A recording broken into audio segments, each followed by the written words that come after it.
ashabu besi, naelewa. Ili dufu lenyewe ni jaizi, kwa sababu dufu kilichukua kama dufu sio dini. Bwana muuliza jambo mpira Dufu lenyewe kama dufu ni mbahu, kwa sababu dufu ni katika vitu. Kwenye sheria mambo ni mawili, ima itakuwa ibada, ima kitakuwa kitu. Alhamdulillah.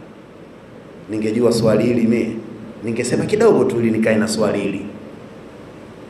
Vitu ni mambo ni mawili. Kama sio ibada itakuwa nini? Ada. Ibada ina kanuni yake kwenye sheria. Asili ya ibada zote ni haramu. Lazima upatikane ushahidi wa kuthibitisha ili ifae. Upatikane ushahidi wa kuthibitisha kwamba hii sasa ni nini? Ibada. Dalili iwepo ithibitishe kwamba hiyo ni nini? Ibada. Tofauti na vitu. Vitu vyote kiasili inafaa, ni jawazi. Ipatikane ushahidi wa kukataza.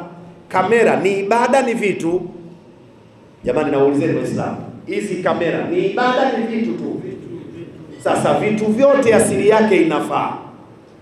Upatikane ushahidi wa kufanya nini? Wa kukataza. Ibada upatikane ushahidi wa kuamrisha. Ndio maana katika vitu, kwenye vitu watu wa sheria wakaweka kanuni, adamu dalili nahi dalilu jawazi.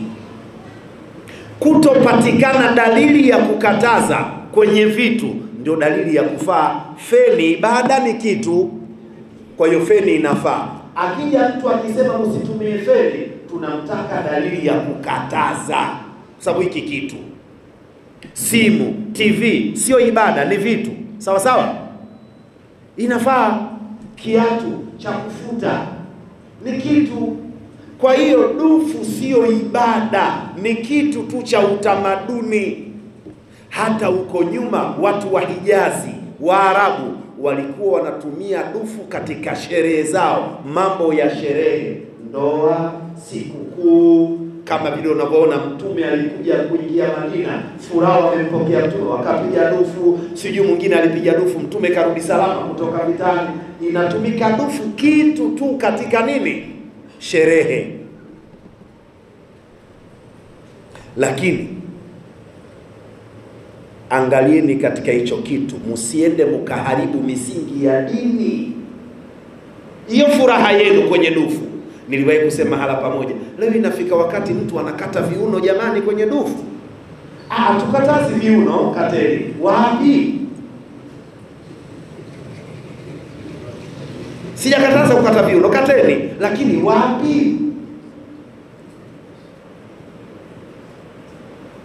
Dufu leo limekuwa kama ngoma ya mashetani ya wandengereko lengwe, linasani kale. Jamani muogopeni Mungu. Mbona mnalitoa katika misingi ya dini? Itakuwa haramu lighairihi. Lenyewe sio haramu, lakini kwa kuingia vitu vingine ambavyo hamtaki kuvitoa, tutasema nini? Haramu. Mkivitoa hivyo haina wasiwasi. Si dufu tu, ni kitu. Yaani wewe umemuona shehe kavaa suti unasema haramu. Suti ibada? Suti ni kitu. Kama haifai mwambie kuna aya inakataza, ya ayyuhalladhina amanu la talbasu suta, usivae suti. Tusema hapo sasa haramu. Kwa sababu ile sio ibada, kile ni nini? Kitu. Lakini mtu akija akasema hii ni ibada, tutamwambia tupe ushahidi wa kuthibitisha kwamba hiyo ni nini? Ibada. Kwa sababu ibada ndani yake inapatikana thawabu, imma bi amri min Allah wa imma bi irshadi min an-nabi sallallahu alayhi wasallam. Sasa hilo somo pana